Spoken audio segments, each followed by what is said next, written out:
Policia rrugore e Elbasanit ka njoftuar se për shkak të punimeve që do të kryhen në aksin rrugor, Librasht Korçë në zonën e fshatit Dragostunj, qarkullimi i automjeteve do të bllokohet përkohësisht gjatë orëve të natës. Sipas njoftimit zyrtar, bllokimi ka nisur nga data 3 deri më 5 shkurt në intervalin kohor 22:05.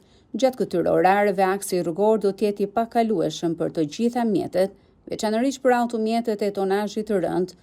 Për këtë situatë janë njoftuar edhe pikat e kalimit kufitar, me qëllim informimin e drejtuesve të mjeteve. Gjatë kohës së bllokimit, do të lejohen të qarkullojnë vetëm ambulancat, mjetët zjarr fikse dhe ato të policisë.